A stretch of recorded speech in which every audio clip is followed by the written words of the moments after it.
twaririmbye kandi ibyo byankoze ku mutima. Ndizera yuko ibyo twese byadukoze ku mutima. Twaririmbye ibyo ukugwa kwa Adamu kwadusigiye. Ibyo sivyo ari byiza. Hanyuma ibibandanye nyamwiyo ndirimbo bice bivuga ngo umwagazi w'intama yagarukanye uko ibintu byahoze, ubuzima bushasha bwaraserutse. Nico gituma turimbana ijwi ry'umunezero ngo uguhimbaza kuba kwawe ibe bidashira. O wewe wanesheje, ba muri jewe, hindura mu buryo bwuzuye kandi ukure ibintu byose bitava kuri wewe. Isi n'ukuzimu birja ku ruhande bigahunga bibonye uwo mwami. Wewe wanesheje, ego n'impundu turagusenga mu buryo buhoraho. Hariho indirimbo ziba zirimwo igice c'ubutumwa bwiza. Ndizera yuko tugeze aho twizera ko ibintu byose vy'Imana kubyizera nk'ibi by'ukuri bihari, tukabyemera nk'igice gikomeye cyo kubaho kwacu ko mu buryo bw'impwemu. Nk'uko hano ku isi ibi bintu byose bihari, n'ibifatika bihari, kandi ukuri kw'Imana kugumaho. Umwami wenyine ubwiwe yaravuze ngo igihe cyose isi n'ijuru bizoba bigihari, ijoro n'umurango, ici, urushana, ukubiba, ukwimbura, ntibizigira bihagarara akaburungu, nk'uko biri mu Itanguriro 9:22.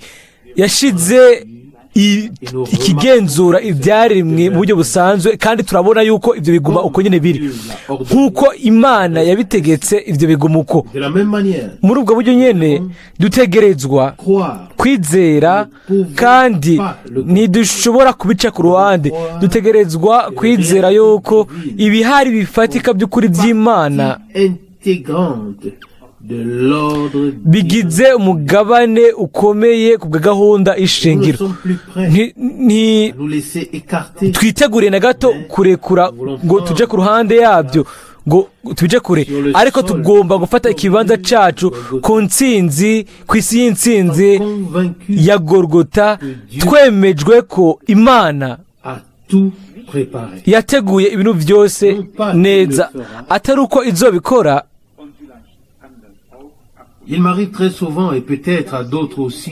Biranshikira kenshi, kumbura bishikana n'abandi benshi, ugasanga twaretse tukamererwa nabi, tukakubitika imbere mu mitima yacu, hanyuma muri ibyo tukibaza tuti mbega imero nk'iyi ibivuye.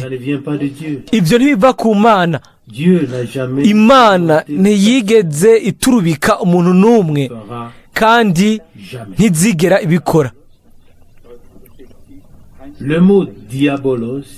Ijambo diabolos risobanurwa nka Satani, bisigura ngo ni umuntu avurunga gusa, ariko ijambo idemo risigura ngo riturubika, ni ikintu giturubika.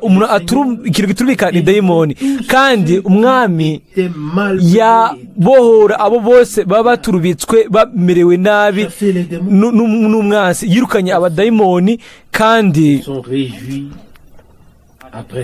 abantu baranezerwa inyuma yaho. Nibyo, umugore umwe umwami yirukanyemo amadayimoni 7. Ntituzi ibyamutubika izo arizo, ariko buri dayimoni yose itera iturubika umuntu, haba mu mubiri canke mu mpwemu canke mu bugingo. Uguturubikwa kose biva kuri Satani. Nibyo, nico gituma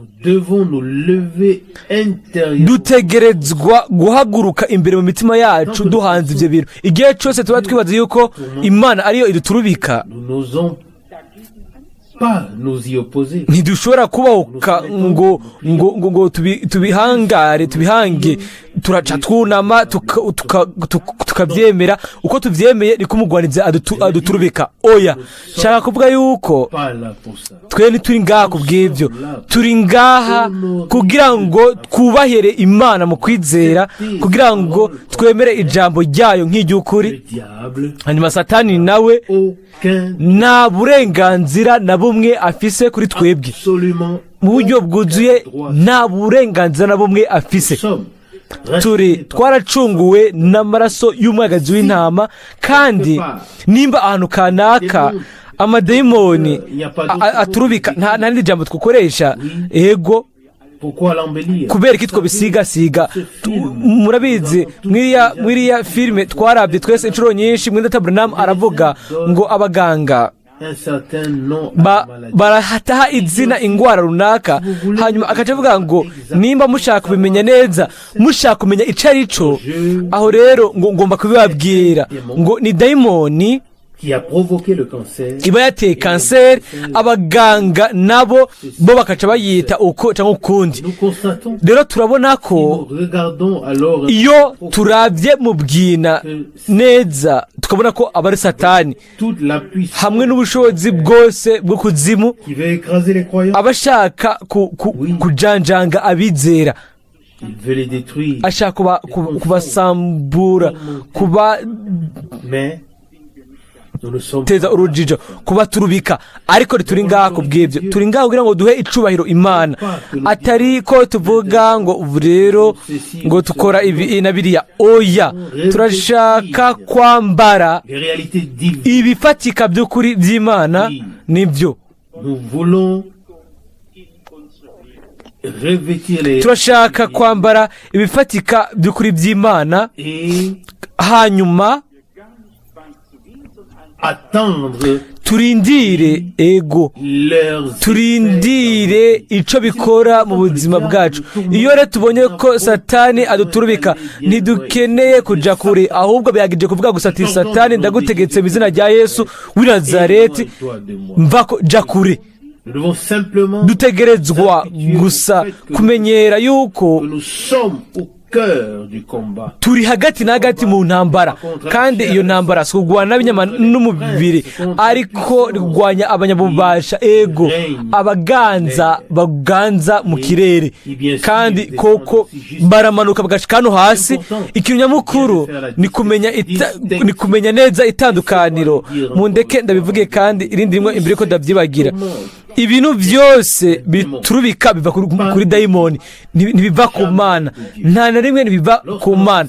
Igihe umwami wacu yari hano ku isi, misi yose yirukana abadayimoni, agakiza abagwaye, akababarira ibyaha. Ntihigeze habaho igikorwa abadayimoni ntibirukanwe. Ubu rero ndibaza uyu munsi, kandi naje ndabyibwira ubwanje mu buryo butumbere, iki ni ikintu dufise twasuzuguye mu buryo bwuzuye. Abantu bakagira ku iherezo, ku ndunduro, ugasanga bari kubakoreshwa n'ikintu ubwabo badashobora kwifasha. Aho rero niho umuntu runaka ategerezwa kuza, umuntu akomeye gusumba uyo aba ari muri uwo muntu uwo biraba ari muri ibyo bintu. Ndashobora kuvuga birashobora no gushikira abizera. Aho rero twaba twiyumvira ku ijambo ryo mu byanditswe ngo uri muri mwebwe asumba uri mu bisi, kuko muri Yohana wa mbere 4:4. Nagomba ngerageze ariko ntibibera hano. Ni byiza kuvuga ngo turashobora kugeza igihe cyose umwami yatanga itegeko, yaba ibwirizwa, yaba kuri Mariko 12, yaba ku 70, yaba muri Mariko 16, buri gihe igihe cyose yatanga gahunda, itegeko ryo kuvuga ubutumwa bwiza. Misi yose habanza kuvuga nko ntambwe ya mbere ngo mwirukana abadayimoni, mukize abagwaye, muhumanure abafise imibembe n'ibindi. Ibyo bintu ico kintu cyaba gifisemo umugabane muri gahunda yo kurungikwa. Ndiyumvira yuko ntidugomba gusaba ibyo Imana, ahubwo tugomba kwizera yuko dufise ubushobozi, dufise ububasha buvuye ku ijambo ry'Imana kandi bici no ku bushobozi bw'izina rya Yesu. Ndiyumvira ko dufise ububasha bwo guherahezanya n'ibintu byose Satani yigira, kandi ibyo byamaze gukoreka, ariko ngo kubyizera turabivuga n'umunwa hanyuma bigakorekera kuri twebwe. N'igihe gusa tuba tuvugishije iminwa yacu ikintu, niho icyo twizera n'imitima yacu yose, niho giceka ibifatika by'ukuri mu buzima bwacu. Niba imbere yaho ibintu biba bihari ari bifatika, ariko niba biraba umwimenyerezo ibyo umuntu ashobora kuba yabayemo, niba biraba umwimenyerezo kandi biba gusa igihe twizera n'imitima yacu yose hanyuma tukabyatura n'iminwa yacu. Bisigurwa ngo igihe tubivuze, aho rero niho Imana izogumya ijambo ryayo. Rero duhaguruke irindi rimwe kugira ngo Imana ishobore kuduhezagira kandi iturongore. Data uri mu ijuru, turagushimira n'umutima wose ko waduhaye uburyo tukaba turi hano. Mwami, niba twarigeze kuba tugukeneye n'uyu munsi, turagusabye Mana yizigirwa ngo unyiganyize irindi rimwe ijuru n'isi, irindi rimwe ubohore, urekure, urambure ikiganza cawe, usubire irindi rimwe utange ubuntu imbere y'urubanza roza, usubire irindi rimwe utuvugishe, usubire irindi rimwe uduhezagire, usubire irindi rimwe udukize nk'uko wabikoze ku ntango, udukize ingwara nk'uko byari ku ntango, kandi utwuzuze mpwemu yera. Mwami, utugirire ubuntu, ukureho ubwoba bwose, ukureho ego, ibintu byose bishobora kutuzibira, ugukekeranya kose, ukwizera guto kose, ukutizera. Mwami, udukikize ikicu c'ubwiza. Mwami, udukikize nk'igifukisho kugira ngo dushobore kwicara turi mu bwihisho bwisumba byose, kandi mu gitutu cy'ishobora byose dushobore kuvuga ngo uri ubufasha bwanje kandi uruguhumurizwa kwanje, uri ndi uwawe. Mwami, utugirire ubuntu kandi uduhe ububasha buva mu ijuru kugira ngo dushobore mbere dutegerezwe ku bw'ubushobozi bw'izina ryawe n'ijambo ryawe, dushobore gutegeka Satani. Mwami, ni waturetse twenyene, waduhaye iri tegeko ngo mugende misi yose muvuge ubutumwa bwiza mu byaremwe byose. Warategetse ngo dukize abagwaye no guhumanura abahumanye no kuzura abapfuye no kwirukana abadayimoni. Mana yanje, ukore ko iyi gahunda y'ivugabutumwa ishugwe mu burebure bwayo hano kwerezo uko byari ku ntango. Amen. Mwami wizigirwa, twatanze inyigisho byiza uko tubishoboye n'intege nke zacu zose n'ibyo tubuze byacu, ariko nubwo biri uko uri umunyabushobozi, uri Imana ishobora byose, kandi uko twabaye twicaye imbere habwirwa ijambo ryawe. Mwami mukundwa, ndagushimira yuko ibyo bitabaye iby'imfa gusa. Ijambo ryawe rizosubira inyuma by'ubusa, ariko rizosohoza icyo warirungikiye gukora. Mwami, ukure byose muri jewe uburenganzira bwose bw'umugwanizi. amen. mwami ungire uwidegembya mu buryo bwuzuye mu bugingo bwanje, mu mwemu yanje no mu mubiri wanje. ungire uwidegembya byuzuye twese, utugire abidegembya mu buryo bwuzuye imbere yawe kubwo ubushobozi bw'amaraso yawe na mwemu wawe n'ijambo ryawe.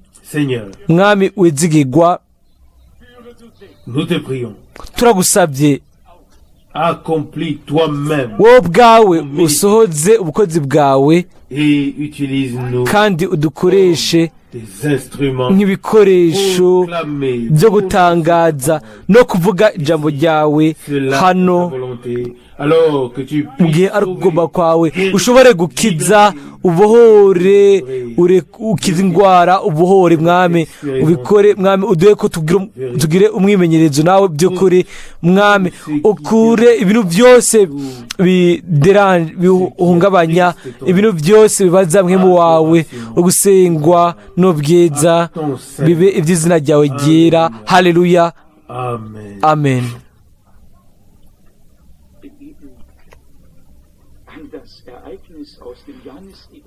Quand nous pensons à l'événement de l'évangile de Jean, iyo twiyumviriye ku byabaye muri butobuza bwa Yohana igihe umwami wacu yavuga hanyuma inyishu ikaza ivuye mu ijuru,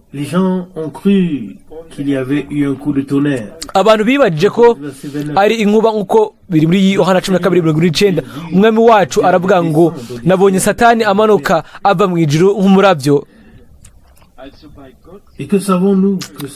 mbega tuziki hamwe n'Imana ibintu byose birashoboka.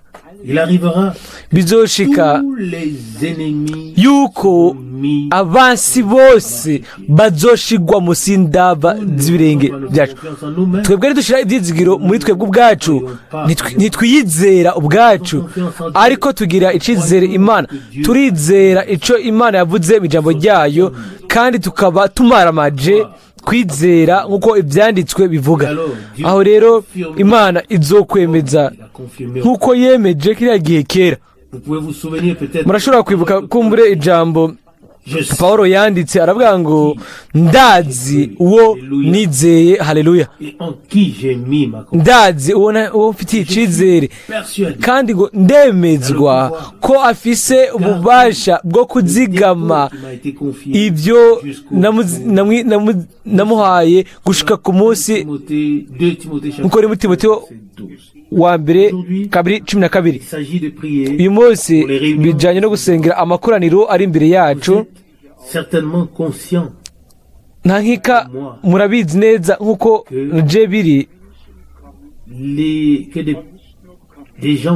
abantu baraza, ntibaza gusa, ariko baza bafise ibyo biteze, baza kugira ngo bagire umwimenyerezo n'Imana.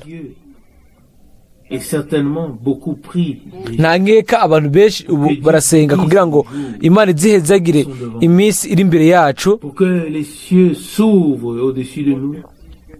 kugira ngo ijuru ryugurukire kuri twebwe imigisha imanuka. umwene data yarambwiye ngo duheje kurengana Pasika, Pentecote igiye gushika, imbere ko tugira n'icyo tubona Noel izobishitse. igihe kigenda cihuta gusumba uko byigeze, kandi abantu bose barabyumvamo. si gusa kubona ibintu abantu bashaje gusa babibona, ariko abantu bose barabibona. igihe kiriruka cyane, nta munsi n'umwe dushobora gusubira kugarura. dufise ubuzima bumwe bwo kubaho kubw'umwami.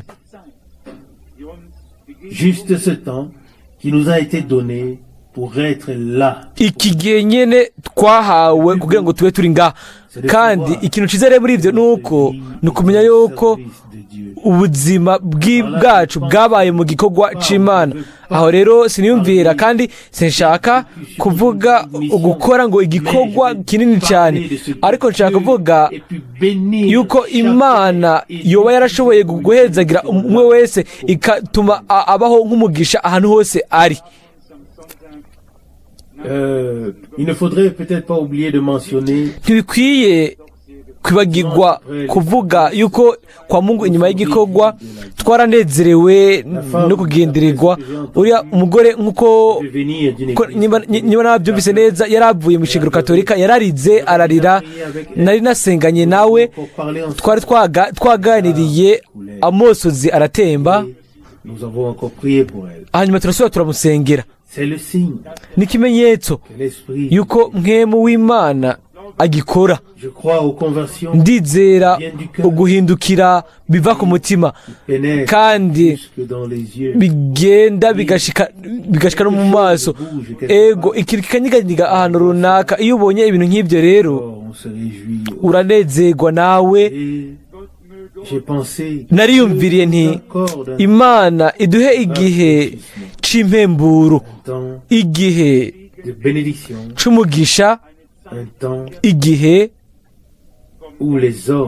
aho abantu bafatwa na mpwemu w'Imana hariko atangazwa ijambo amina. Niba dushaka kubona ibintu mu buryo abantu babibonamwo, ntiryari ijambo ridasanzwe ryo guhishurirwa canke inyigisho y'ibwina, ariko ryari ijambo ryagiye ritumbiriye neza umutima. Kandi kuri ibyo rero turashimira cyane Imana.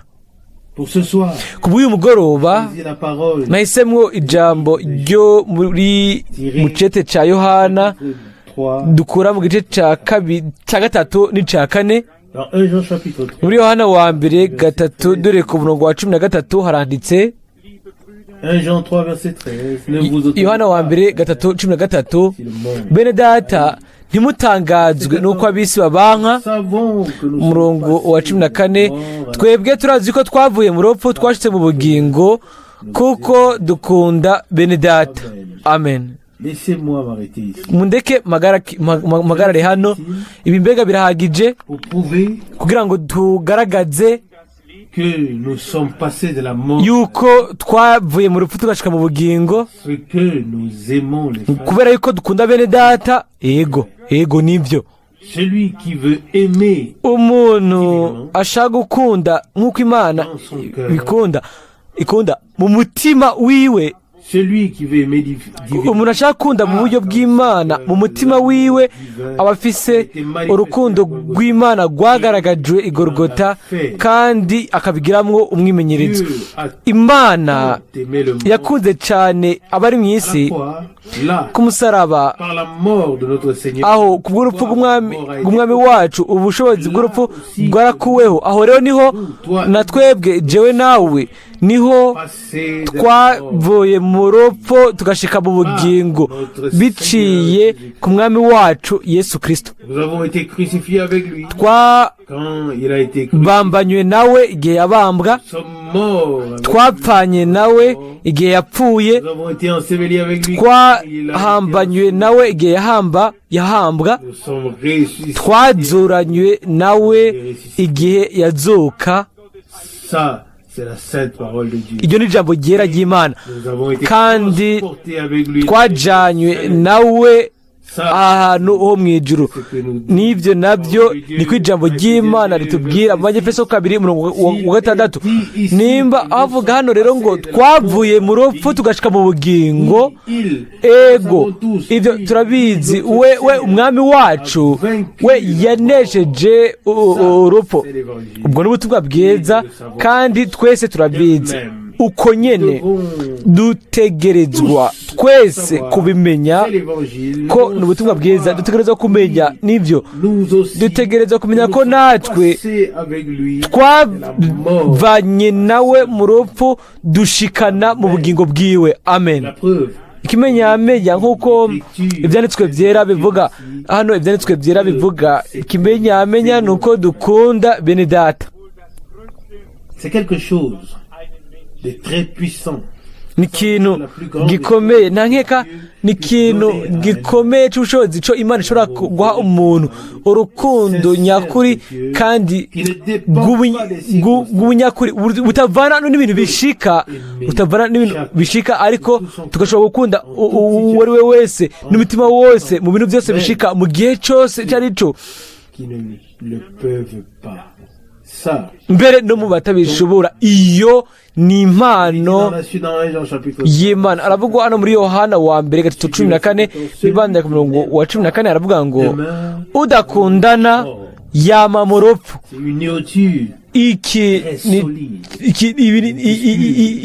Iyi ni imvugo ikomeye igumye. Umuntu adakundana aguma mu rupfu. Arashobora kuvugana akanwa kiwe ngo ndakunda oya ntakunda canke akunda mu mubiri ego ivyo birashobora kuba ari vy'ukuri rimwe turabibona ariko mu buryo bw'imwemu umuntu aguma mu rupfu niba adashobora gukunda umwene data uwo ari we wese n'umutima we wose. Nous avons un exemple dans la prédication. Turafise akarorero mu burorero aho mwene data Branham avuga si vous êtes en désaccord ngo iyo mutemeranya n'umuntu aussi éloigné que le lever du soleil biri kure cyane kudahuza kwanyu nk'uko izuba ryitanguye aho riseruka niho rirengera hanyuma ntimukunde uwo muntu mu buryo nyine mwamukundamwo imbere yaho aho rero il y a quelque chose qui ne va pas dans votre expérience. Ari ikintu kitameze neza mu mwimenyerezo wanyu n'Imana. Urukundo rw'Imana ntiruhagarare ahantu na hamwe. Muri Bibiliya yanje aranditse mu Bikorino wa mbere 13 umurongo w'8 ngo urukundo ntiruzigera ruhera. Nivyo none goba rero gwahagaze ahantu hose gwaraheze mbega urukundo gwarahagaze hano gwahagariye hariya gwahagarariye hajya ego none nikihe cyukuri ijambo ry'Imana mbega ni ryari ry'ukuri canke si ry'ukuri basi hariho ikintu kitameze neza ahantu kanaka urukundo rw'Imana ntiruzigera ruhera. Ntibambwire ngo ego iyo waroze mbega hariho ikintu mbega hariho ibisabwa kuri bice nk'ibindi haranditse gusa ngo udakunda aguma mu rupfu. Aho niho tumenya yuko twavuye mu rupfu tugashika mu bugingo kuko dukunda bene data. Ndashobora kubivuga uyu munsi mu buryo bwidegembya ndashobora gufata ku bitugu bene data bose abicaye mu kino cumba nkababwira n'umutima wose ni Imana iguhezagire babivuga n'umutima wanje wose biva mu bwina bwo muri jewe bwanje atabwansi na buke mfise muri jewe imbere ugwanko imbere y'uwo ari we wese. Ndizeye ko urukundo rutunganye rurasabwa nigo rubazwa rurondegwa mw'ibisi ya nyuma rukenewe ugwishurwa bitunganye by'ijambo rugomba kw'Imana ugwishurwa gutunganye by'amabanga y'ibyanditswe. Ubu rero ugusoza byuzuye by'ibyo Imana yasezeranije ariko turashobora gusoma ibyo twebwe ubwacu turanazi imirongo y'ibyanditswe hano haranditse muri Yohana wa mbere 3 umurongo wa 16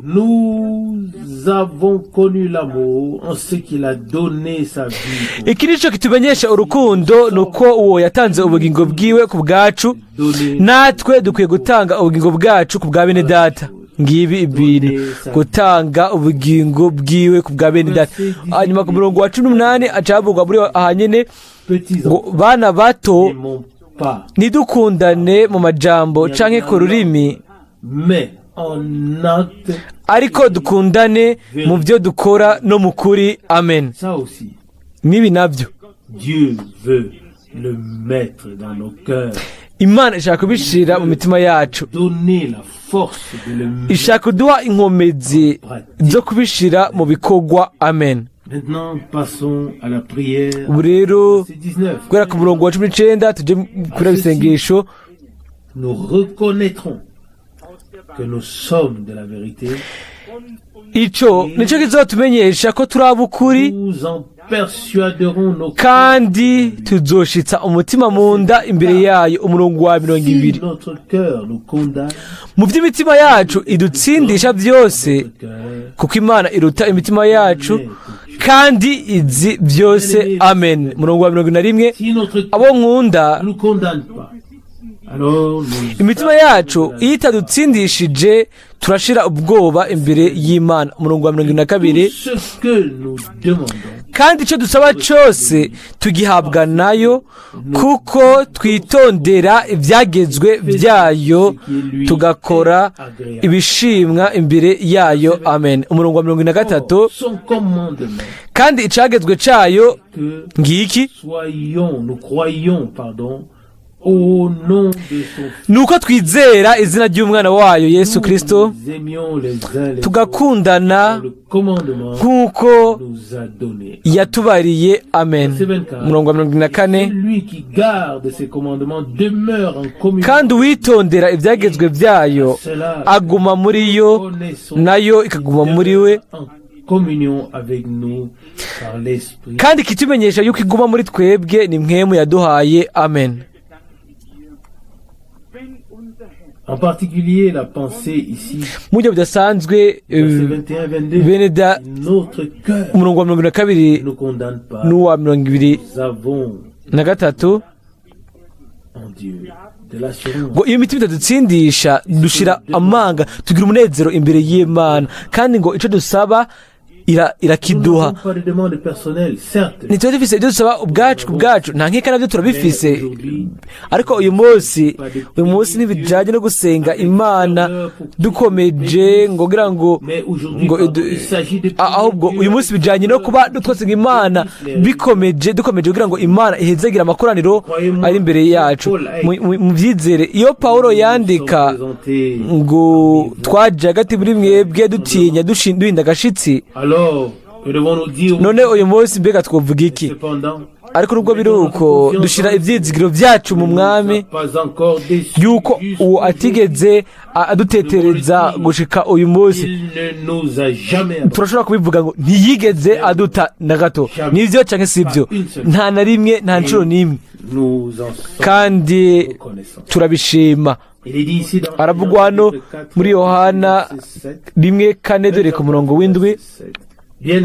abo nkunda dukundane, kuko urukundo ruva ku Mana. umuntu wese akundana yabyawe n'Imana kandi azi Imana. umurongo w'umunani, udakundana ntazi Imana,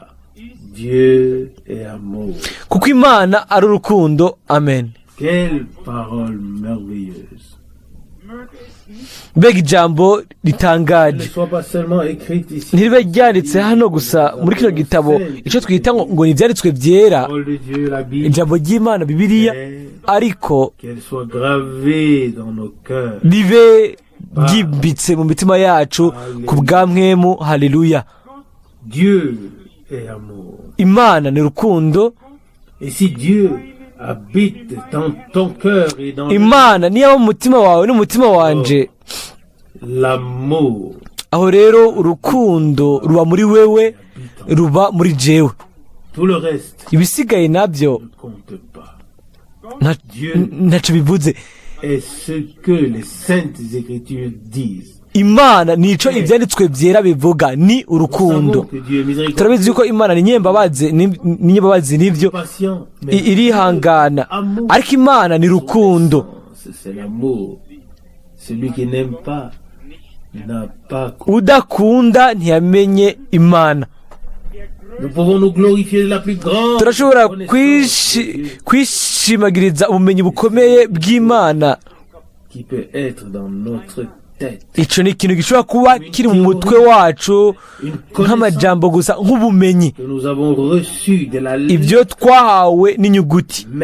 ariko ariko connaître Dieu kumenya imana la révélation biciye ku bushobozi bwo guhishurirwa dans sa présence, tukinjira imbere yayo devant sa face, tukaba imbere yayo écouter ses paroles, tukumva amajambo yayo accepter, tukayemera reconnaître Tu- dans ses œuvres, tukabimenya mu nzira zayo mu bikorwa byayo uko biri dans sa manière d'être. mu buryo bwabyo uko biri. Ça, c'est tout autre chose. Ico ni ikindi kintu Dire seulement de la gusumba kuvugisha umunwa gusa ngo J'ai ngo reconnu, ego ngo bien namenye ngo nafashe je sais ngo que la nzi chose est comme yuko ceci. ibintu bimeze uko bimeze kuriya. Alors, nous en allons gonfler, aho rero turagenda twabyimbye nk'amabaro mais tout aussi léger. ariko tunahwahutse. On ne peut plus dire aho rero ushobora kuvuga ikintu kimwe gusa ni wapimwe urapimwe usangwa urahwahutse ko muri Daniyeli 5:25 umuntu azi Imana amenya inzira zayo ibikorwa byayo inama yayo inzira zayo ibintu byose bivuye ku Mana n'ibintu byose bijana ku Mana. Bibandanya muri Yohana igice cya 4:9 aravuga ngo iki nicyo cyaseruye urukundo rw'Imana muri twebwe nuko Imana yarungitse umwana wayo w'ikinege mu isi dans le monde afin que nous vivions par lui. kugira ngo duheshwe ubugingo nawe C'est en cela que consiste tubeshweho nawe. aho niho hari urukundo. Amen. Ainsi, verset 11 umurongo wa 11 agace ka kabiri ka 11 tenu de nous aimer les uns les autres. natwe dukwiye gukundana. umurongo wa 12 nta wigeze kubona Imana Nous aimons les uns les autres. Dieu demeure dukundanye Imana iguma muri twebwe no kuyikunda kuba guhinguwe muri twebwe. Amen. pas seulement à Golgotha, atari gusa i Golgotha, dans le Fils de atari Dieu, gusa par mu mwana w'Imana biciye mu gucungurwa, ariko tous les fils et mu bahungu bose n'abakobwa bose b'Imana achetés, bacunguwe fait kandi l'expérience des bagize amours umwimenyerezo mu rwego rukundo rw'Imana. Amen. celui qui a fait lui-même umuntu wenyine ubwiwe yagize umwimenyerezo mu rwego rukundo rw'Imana aussi à tous les autres. azoruha n'abandi bose, Cet amour azoshira urwo rukundo rw'Imana au-dessus de tout. arurengeshe byose. murabizi neza ukwizera ibyizigiro n'urukundo kandi igikuru muri ibyo byose ko ari bitatu ni urukundo. Abikorinto ba mbere 13:13 ukwizera kurakenewe ni ikintu nyamukuru. atakwizera ntibishoboka guhimbara Imana kandi atarukundo ntibishoboka no kuguma muri yo. ibyo byose birafatanye. turizera yuko Imana Mis tout le paquet sur yashize ipake yose ku meza. niba no bivuga uko nyene ego yashize ibyo byose ku meza, byose byarashizuzwaho, rester voilé. nta kintu na kimwe cyasigaye kinyegeje. ibintu byose twateguriwe n'Imana biraho ku bwacu. Il nous suffit juste biduhagije gusa kwegera et de le recevoir. tukabyakira. Il est dit ici dans la suite, hano haravugwa bibandanya kandi amwe n'ibyo campeza hano muri Yohana wa mbere que nous demeurons en lui et qu'il demeure en nous 13 en ce qu'il nous a donné. 1:13.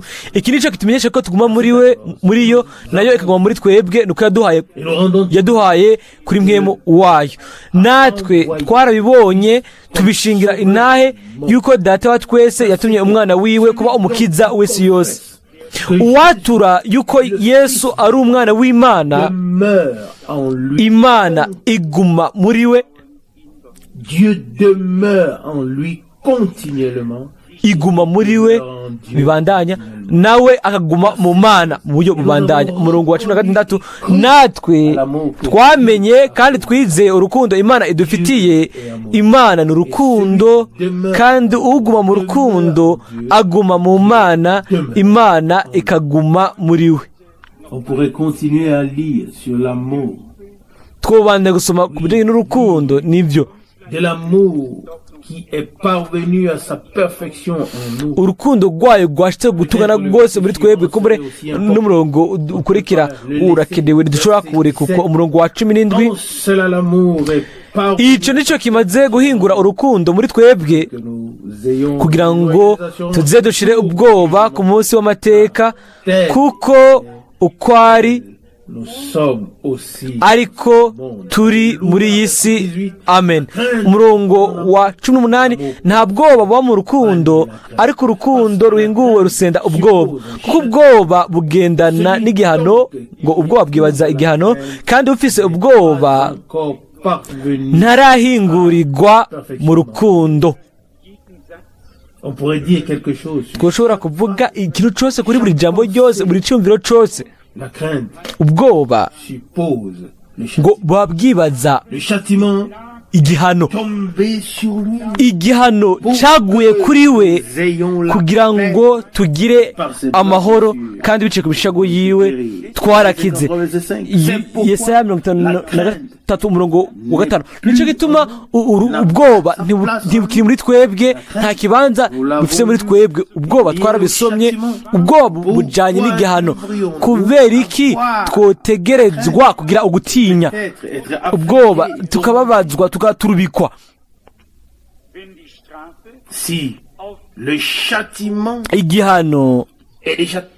igihano niba cyaguye kuri we, amen, ingaruka y'ibyaha byacu, amakosa yacu, bisigura ngo igihano cyaguye kuri we. amakosa yose, ibyaha byose, ingaruka yose y'icyaha niyo n'amakosa, igihano nacyo cyashizwe kuri we. atari ibyaha gusa cyangwa amakosa gusa, ariko n'igihano nacyo cyazanywe n'ibyo byaha n'amakosa gushika ku rupfu, kuko uko niko byanditswe ngo ingaruka cyangwa impembo y'icyaha ni urupfu. Abaroma 6:23. iyo niyo fagitire, nicyo kiguzi cy'icyaha. umwami yikoreye byose. rero ikibanza cyo gukekeranya cy'ubwoba, cyo kugira ubwoba birihe? ubwoba bufatanye n'igihano. ariko ijambo riratubwira ngo igihano cyaguye kuri we. mbega ku mwami wacu byari bimeze gute i Getsemane? mbega yagwanye gute? akavuga ati data, niba ushaka ko igikombe kinja kure, ariko atari cyo nshaka, ariko ukugomba kwawe gusohoze. Luka 22:42. ugutsindishwa kwacu kose kwaguye kuri we. nibyo mbere n'igihano nacyo cyaguye kuri we kugira ngo tugire amahoro. biciye ku mishago yiwe twarakize. rero umuntu agifise ubwoba ntarashika gutungana rwose mu rukundo, kuko ubwoba bufatanye n'igihano. kandi umuntu nawe akigira ubwoba ntarashika gutunganirizwa mu rukundo. bakundwa, tubimenye mu buryo butekanye kandi twemange ko rimwe rimwe natwe twakanzwe. hari ibintu byashatse kudufata, ariko kubw'ubuntu bw'Imana turashaka gufata ikibanza cyacu mu kwizera. turashaka kwizera ijambo ry'Imana ko ari iry'ukuri n'umutima wacu wose, tubyaturishe iminwa yacu. umwami nawe azovuga cyangwa azomenya ibyo yavuze mu ijambo ryayo. iri jambo rishobore kuba rigize icyo risiguye kuri twe twese uyu munsi, rishobore kuba ryatuvugishije uyu munsi. ubwo rukundo nyine rw'Imana rwagaragariye muri Yesu Kristo, umwana w'Imana, nk'umucunguzi. ego ubwo rukundo ruzogaragara mu bahungu bose n'abakobwa bose b'Imana yacuguye. nicyo gituma biranditse ngo uko ari niko natwe tumera hano mu isi. Yohana wa mbere 4:17. Haleluya, Imana iduhezagire kandi bane natwe, amen.